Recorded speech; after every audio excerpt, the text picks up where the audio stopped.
Hello friends, स्वागत है आपका हमारे इस चैनल मनोरंजक स्टोरी पर।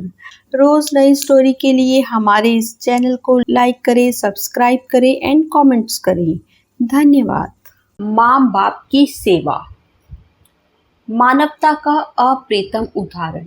कल बाजार में फल खरीदने गया तो देखा कि एक फल के रेहड़ी की छत से एक छोटा सा बोर्ड लटक रहा था।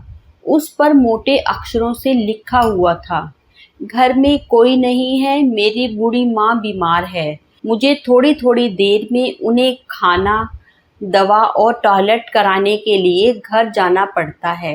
अगर आपको जल्दी है तो अपनी मर्जी से फल तोल ले। रेट साथ में लिखे हैं, पैसे कोने पर गत्ते के नीचे रख दे। धन्यवाद।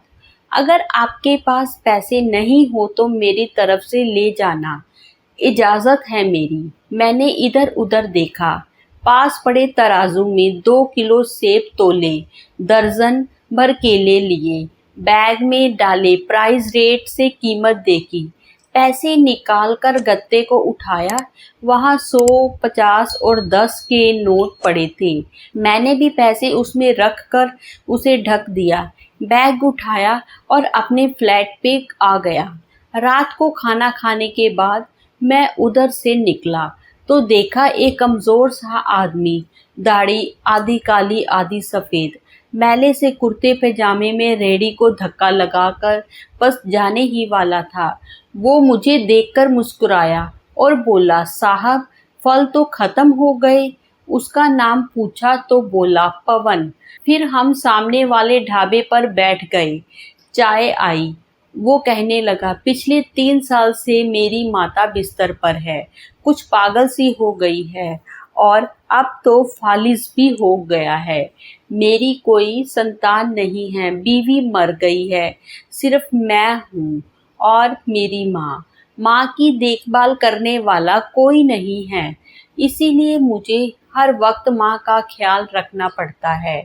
एक दिन मैंने माँ के पाँव दबाते हुए बड़ी नरमी से कहा, माँ तेरी सेवा करने को तो बड़ा जी चाहता है, पर जेब खाली है और तू मुझे कमरे से बाहर निकलने नहीं देती।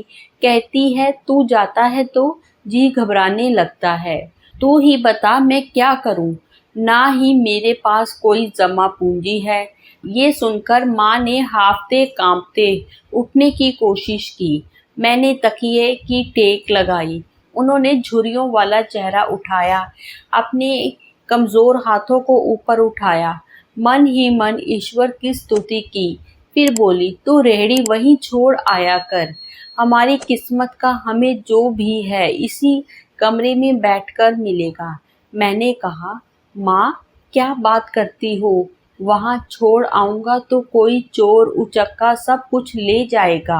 आजकल कौन लिहाज करता है और बिना मालिक के कौन फल खरीदने आएगा। कहने लगी, तो ईश्वर का नाम लेने के बाद रेहड़ी को फलों से भरकर छोड़कर आ जा, बस ज़्यादा बकबक नहीं कर। शाम को खाली रेहड़ी ले आया कर। अगर तेरा रुपया गया तो मुझे बोलियो। 2.5 साल हो गए भाई साहब, सुबह रेहड़ी लगा आता हूँ, शाम को ले आता हूँ। लोग पैसे रख जाते हैं, फल ले जाते हैं, एक धेला भी ऊपर नीचे नहीं होता, बल्कि कुछ तो ज़्यादा भी रख जाते हैं। कभी कोई माँ के लिए फूल रख जाता है, कभी कोई और चीज़। परसों एक बच्ची पुलाव बनाकर रख गई, साथ में एक पर्ची भी थी अम्मा के लिए। एक डॉक्टर अपना कार्ड छोड़ गए, पीछे लिखा था, माँ की तबीयत नाजुक हो तो मुझे कॉल कर लेना, मैं आ जाऊँगा। कोई खजूर रख जाता है, रोज़ाना कुछ ना कुछ मेरे हक के साथ मौजूद होता है। ना माँ हिलने देती है, ना मेरे राम कुछ कमी रहने देते हैं। माँ कहती है, तेरे फल मेरा ईश्वर अपने फरिश्तों से बिकवा देता है। आखिर में इतना ही कहूँगा कि अपने माँ बाप की सेवा करो और देखो दुनिया की कामयाबियाँ कैसे हमारे कदम चूमती हैं। धन्यवाद।